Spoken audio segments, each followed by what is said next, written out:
Kaibigan, natanong niyo na ba kung ano ang nasa ilalim ng lupang ating tinatapakan? Araw-araw, we walk, we run, we build our homes sa ibabaw ng ating planetang Earth. Pero sa ilalim nito, may isang nag-aalab na mundo na puno ng misteryo at kapangyarihan. Isipin niyo na lang, ang ating planeta ay parang isang higanteng siopaw. Ang crust, o ang ibabaw na bahagi kung saan tayo nakatira, ay yung manipis na balat lang. Sa ilalim niyan ay ang napakainit na mantle, at sa pinakagitna ay ang core. At ang mga bulkan, sila ang mga natural na chimney o portal na nagkokonekta sa atin sa nagbabagang puso ng Earth. Ang galing, di ba? Alam niyo ba, ang mga bulkan ay hindi lang basta mga bundok na nagbubuga ng apoy at usok. Sila ay mga geological wonders na may mahalagang papel sa paghubog ng ating mundo. Sila ang dahilan kung bakit may mga isla tulad ng Hawaii at kung bakit napakataba ng lupa sa mga lugar tulad ng Bicol, kung saan matatagpuan ang ating magandang bulkang Mayon. Parang mga artist ng kalikasan, they paint the landscape with lava and ash, creating new landforms and enriching the soil. Kaya sa ating adventure ngayon, bubuksan natin ang aklat ng mga lihim ng bulkan. Handa na ba kayo? Tara na, tuklasin natin ang kanilang mga kuwento. Ang mga bulkan ay parang mga higanteng pressure cooker ng ating planeta. Sa ilalim ng lupa, mayroong tinatawag na magma. Ito ay tunaw na bato na sobrang init, umaabot sa thousands of degrees Celsius. Kapag naipon ang pressure sa ilalim, parang isang bote ng soft drinks na inalog ng todo-todo, kailangan nitong makahanap ng labasan. Ang bulkan ang nagsisilbing bibig kung saan lumalabas ang lahat ng pressure na ito. Ang dating magma, kapag lumabas na sa ibabaw ng lupa, ay tinatawag ng lava. Ito ang nag-aapoy na ilog na umaagos pababa ng bundok, na siyang nakatakot, pero at the same time, amazing panoorin from a safe distance, of course. Kaya sa susunod na makakita kayo ng larawan ng bulkan, huwag niyo lang isipin na isa lang itong mapanganib na bundok. Isipin niyo ito bilang isang gateway, isang bintana papunta sa kailaliman ng ating planeta. Sinasabi nito sa atin na ang Earth ay buhay na buhay, dynamic, at patuloy na nagbabago. Ang bawat pagsabog, malaki man o maliit, ay isang paalala ng napakalakas na puwersa na humuhubog sa ating tanging tahanan sa kalawakan. Ito ay isang kwento ng creation and destruction, isang cycle na parte ng buhay ng ating planeta. Ang pag-unawa sa mga ito ay pag-unawa rin sa ating sariling mundo. Kaya't samahan niyo ako, mga katropa, sa paglalakbay na ito. Knowledge is power.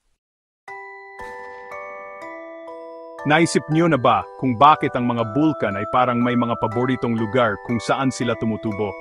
Hindi sila basta-basta sumusulpot kahit saan. Mayroon silang tambayan, at ang dahilan ay nakatago sa ilalim mismo ng ating mga paa. Ang crust ng Earth ay hindi isang buong piraso. Ito binubuo malalaking tipak na parang puzzle pieces na tinatawag na tectonic plates.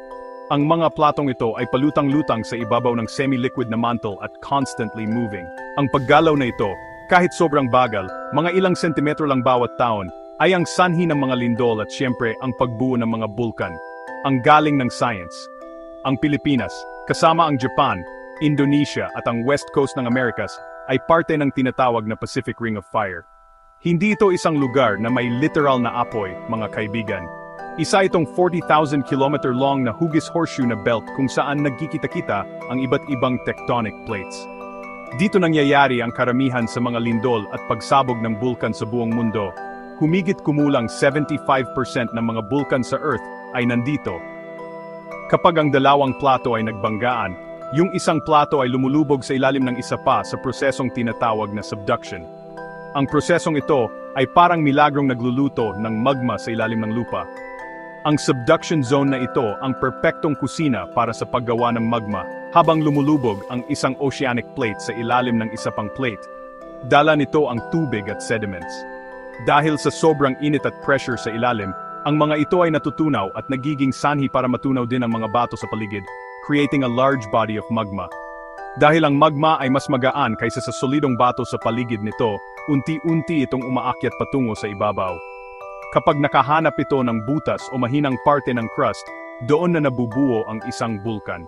Kaya pala napakaraming bulkan sa Pilipinas, dahil nasa mismong Ring of Fire tayo, kaya't ang lokasyon ng mga bulkan ay hindi tsamba.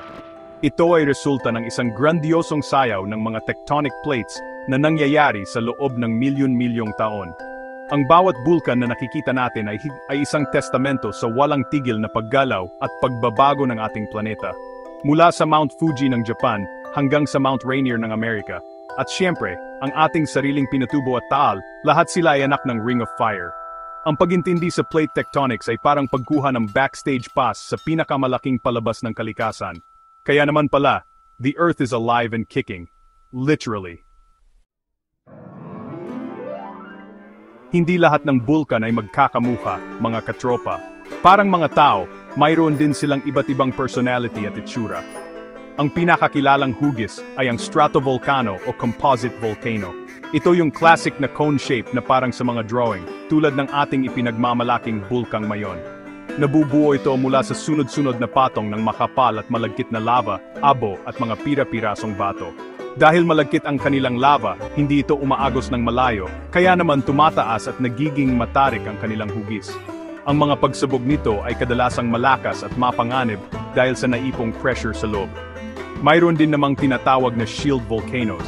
Ito naman ang kabaligtaran ng stratovolcano. Kung ang stratovolcano ay matarik, ang shield volcano ay malapad at dahan-dahan lang ang slope, parang isang kalasag o shield ng isang mandirigma na nakapatong sa lupa. Ang mga bulkan sa Hawaii, tulad ng Mauna Loa, ay perfect examples nito. Ang lava nila ay malabnaw at hindi malagkit, kaya naman malaya itong umaagos at kumakalat sa malawak na lugar. Ang kanilang mga pagsabog ay hindi kasing explosive ng stratovolcanoes, mas kalmado sila, na parang isang ilog ng apoy na dahan-dahang gumagapang. Isa pang fascinating na uri ay ang caldera. Ang caldera ay hindi isang bundok, kundi isang malaking hukay o crater na nabubuo kapag ang isang bulkan ay sumabog ng napakalakas at gumuho ang sarili nitong tuktok. Pagkatapos ng napakalakas na pagsabog, nauubos ang laman ng magma chamber sa ilalim, kaya nawawala ng suporta ang istruktura sa ibabaw at bumabagsak ito. Ang ating bulkang Taal ay isang perfect example. Ang lawa na nakapalibot sa Taal Volcano Iceland ay actually isang dambuhalang caldera. At sa loob ng caldera, maaring may tumubong bagong bulkan. Ang galing, di ba? Isang bulkan sa loob ng isang lawa sa loob ng isang bulkan. Panghuli, huwag nating kalimutan ang mga underwater volcanoes o submarine volcanoes. Yes, kaibigan, may mga bulkan din sa ilalim ng dagat. Sa katunayan, dito nangyayari ang karamihan sa volcanic activity ng Earth, pero hindi lang natin nakikita. Kapag sumasabog sila, ang lava ay mabilis na lumalamig dahil sa tubig at nabubuo ang tinatawag na pillow lava na mukhang mga unan na bato. Over millions of years, ang mga pagsabog na ito ay maaring magpatong-patong hanggang sa umabot sa ibabaw ng dagat at bumuo ng isang bagong isla. Ganyan nabuo ang maraming isla sa mundo. Tunay ngang mahiwaga ang kalikasan mula sa lupa hanggang sa ilalim ng karagatan. So paano nga ba nagagalit at sumasabog ang isang bulkan? Ang sikreto ay nasa chemistry ng magma sa ilalim nito. Isipin niyo ulit yung bote ng soft drinks. Ang magma ay may mga dissolved gases, tulad ng water vapor at carbon dioxide. Habang ang magma ay nasa ilalim ng lupa kung saan mataas ang pressure, ang mga gas na ito ay nananatiling nakahalo sa tunaw na bato. Pero habang umaakyat ang magma, nababawasan ang pressure. Ito yung moment na parang binuksan mo ang boat ng soft drinks. Biglang kumakawala ang mga gas at bumubuo ng mga bula. Ang tawag dito ay exsolution. Ang dami at bilis ng pagkawala ng mga gas na ito, kasama ang lapot o viscosity ng magma, ang nagdidikta kung gaano kalakas ang magiging pagsabog. Kung ang magma ay malabnaw, madaling makakatakas ang mga gas, kaya ang pagsabog ay mas kalmado. Ito yung nakikita natin sa shield volcanoes, kung saan ang lava ay umaagos lang. Pero kung ang magma ay malapot at makapal, nahihirapang makawala ang mga gas. Naiipon ito, bumubuo ng dumaraming bula at nagpapataas ng pressure ng todo-todo. Kapag hindi na kaya ng magma na pigilan ang pressure, boom! Isang malakas at explosive na pagsabog ang resulta. Dito na pumapasok ang mga nakakakatakot na volcanic hazards. Bukod sa lava, mayroon ding tinatawag na pyroclastic flow. Ito ay isang napakabilis na alon ng sobrang init na abo, gas, at mga bato na gumugulong pababa ng bulkan sa bilis na daan-daang kilometro bawat oras. Ito ang isa sa pinakamapanganib na produkto ng isang pagsabog dahil kayang-kaya nitong sirain ang lahat ng madaanan nito. Para masukat ang lakas ng pagsabog, gumagamit ang mga siyentista ng Volcanic Explosivity Index o VEI. Ito ay isang scale mula 0 hanggang 8, kung saan ang bawat numero ay kumakatawan sa 10 beses na mas malakas na pagsabog kaysa sa nauna. Ang pinakamalakas na naitalang pagsabog sa kasaysayan ng tao ay ang pagsabog ng Mount Tambora sa Indonesia noong 1815. Ito ay umabot sa VEEI 7. Sobrang lakas nito, ang tunog ng pagsabog ay narinig hanggang sa layong 2,600 kilometro. Ang abo na ibinuga nito ay nagdilim sa kalangitan at nagdulot ng taon na walang tag-init noong 1816 sa maraming bahagi ng mundo. Nagdulot ito ng pagbagsak ng mga pananim at malawakang tagutom. Ang kuwento ng Tambora ay isang matinding paalala sa atin ng napakalaking kapangyarihan na kayang ilabas ng isang nagagalit na bulkan. Kaya't mahalaga ang pag-aral at pagbabantay sa kanila. Bagamat nakakatakot ang kanilang mga pagsabog, ang mga bulkan ay mayroon ding mabuting na idudulot sa ating planeta at sa sangkatauhan. Sila ay hindi lang mga taga-sira, sila rin ay mga tagapaglikha. Isa sa pinakamahalagang regalo ng bulkan ay ang paglikha ng bagong lupa. Ang bawat pag-agos ng lava na lumalamig at tumigas ay nagdaragdag ng bagong piraso ng lupa sa ating mundo.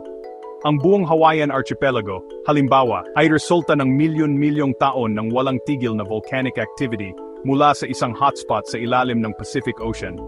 Ang mga bulkan ay literal na nagtatayo ng mga isla mula sa wala.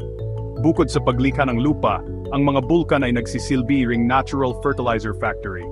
Ang abo at mga materyales na ibinubuga ng isang bulkan na tinatawag na tephra ay mayaman sa mga minerals at nutrients tulad ng potassium at phosphorus.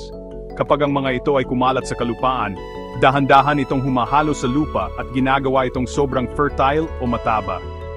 Ito ang dahilan kung bakit ang mga lupain sa paligid ng mga bulkan, tulad ng sa Central Luzon malapit sa Pinatubo o sa rehiyon ng Bicol malapit sa Mayon, ay napakaganda para sa agrikultura. Ang dating mapanirang abo ay nagiging biyaya para sa mga magsasaka. Ang mga bulkan ay may papel din sa paghubog ng ating atmosphere at maging sa pinagmulan ng buhay. Noong unang panahon ng Earth, ang mga pagsabog ng bulkan ang naglabas ng mga gas tulad ng water vapor, carbon dioxide, at nitrogen. Ang water vapor na ito ang unti-unting naging ulan, pumuno sa mga karagatan, at lumikha ng ating atmosphere. Ang mga volcanic vents naman sa ilalim ng dagat, na tinatawag na hydrothermal vents, ay naglalabas ng mga chemical na maaring naging susi sa pag-usbong ng mga unang anyo ng buhay sa ating planeta. Ang mga bulkan ay parang mga founding fathers ng ating mundo. Sa huli, ang mga bulkan ay isang paalala ng dynamic at cyclical na kalikasan ng ating planeta. Sila ay mga puwersa ng pagkasira at paglikha. Nagbibigay sila ng panganib, ngunit naghahatid din ng buhay at kasaganaan. Mula sa pagbuo ng mga brilyante sa kailaliman ng lupa, hanggang sa paglikha ng geothermal energy na nagbibigay sa atin ng kuryente, ang kanilang kontribusyon ay hindi matatawaran. Kaya sa halip na katakutan lang, dapat natin silang igalang at unawain. Dahil ang mga lihim ng bulkan ay mga lihim din ng ating sariling planeta, isang mundong patuloy na nagbabago, nag-aalab at laging puno ng buhay. Yan ang power ng nature. Kuha mo!